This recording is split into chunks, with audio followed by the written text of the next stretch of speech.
de Josué, eu vou ler 2 versículos. O versículo de número 9, que é o tema do congresso, capítulo de número 1, versículo 9, depois o capítulo 6 e o versículo de número 27.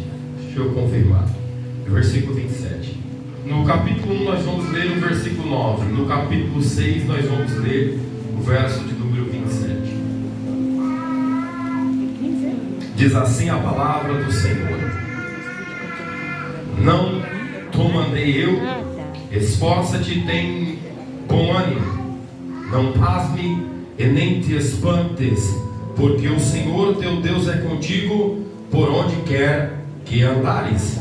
Não te mandei eu, esforça-te e tem bom ânimo, não pasme e nem te espantes, porque o Senhor teu Deus é contigo por onde quer que andares. Capítulo 6, versículo 27. E assim era o Senhor com Josué, e corria a sua fama por toda a terra.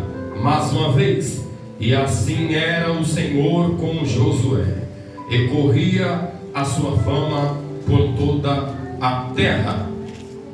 Queridos e amados irmãos, eu quero convidar você para darmos uma passeada dentro da história da Bíblia Sagrada, antes que nós cheguemos a este último versículo que foi lido. Louvado seja o nome do Senhor. Queridos e amados irmãos, a Bíblia, ela nos faz menção de uma família em que eles não adoravam ao Deus que era chamado Deus desconhecido. O seu pai era politeísta, adorava o Deus Lua e adorava o Deus Sol. Mas a Bíblia vai dizer que ele tinha um filho, e o nome do seu filho era Abrão. E a Bíblia diz que um certo dia o Senhor, ele tem um encontro com Abrão, e chegando até a ele, o Senhor fala com ele da seguinte forma: saia do meio da tua parentela e da casa de teu pai, e vai para uma terra que eu te mostrarei.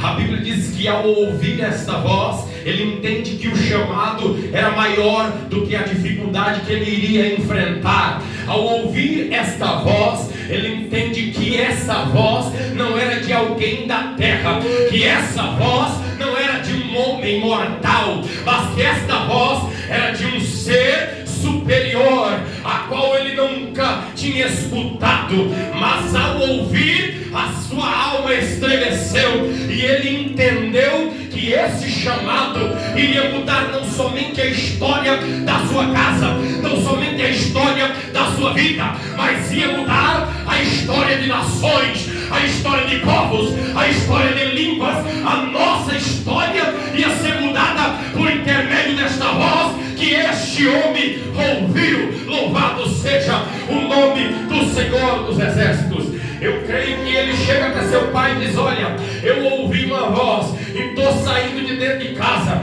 do meio da parentela, e vou para uma terra que eu ainda não sei onde é, mas a voz me diz que vai comigo e vai me guiando. Não importa o caminho que você está seguindo, o que importa é quem está lhe guiando.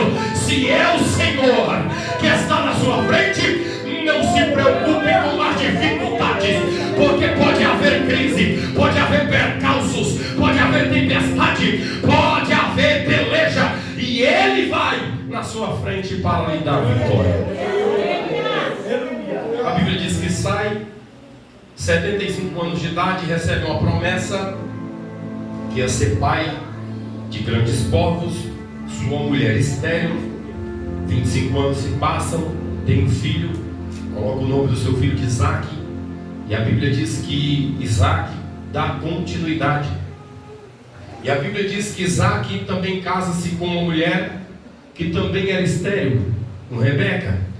E depois de um período de tempo, Rebeca dá luz e tem 2 filhos, Esaú e Jacó. A Bíblia diz que Jacó também se casa com Lia e tem filhos. Se casa com Raquel, Raquel não tem filhos. Depois de um período de tempo, Raquel tem. E agora a Bíblia vai dizer que nasce José. E a Bíblia diz que nascendo José, Deus continua o que ele havia prometido. Aos 17 anos, ele vai ao encontro de seus irmãos. Diz a Bíblia que ele apacentava com seus irmãos e trazia má fama de seus irmãos a seu pai. José era alguém que sonhava. José era alguém que acreditava no chamado de Deus. E a Bíblia diz, meus amados e queridos irmãos, que José, quando vai ao encontro de seus irmãos, quando ele acha que tudo está indo bem, a Bíblia diz que logo de longe seus irmãos o avistam. E quando o avistam, disseram: lá vem o sonhador, vamos lhe matar, vamos lhe tirar a sua vida. E a Bíblia diz que quando José chega, a primeira coisa que fazem é tirar uma túnica que seu pai havia mandado talhar de várias cores e colocado nele. E a Bíblia vai dizer que lançam José dentro de uma cisterna, de um poço que estava vazio, e tentam ali planejar a sua morte. Mas o seu irmão mais velho ouve e disse: não façamos tal, não façamos tal. E a Bíblia diz que saindo ele, logo quando ele retorna, os seus irmãos já tiraram ele do poço e venderam ele para um povo chamado ismaelita, mercadores que iam para o Egito. E a Bíblia diz que chegando no Egito, um homem por nome de Potifar, chefe do exército de Faraó, ele olha para aquele moço e diz: olha, eu me agradei de você, leva José para dentro da sua casa. E a Bíblia diz que lá dentro da casa de Potifar, José dá fruto, José dá muitos e muitos frutos. A Bíblia diz que aonde José colocava a mão, Deus fazia prosperar. Aonde José tocava, Deus fazia crescer. Aonde José ia, Deus mudava o ambiente.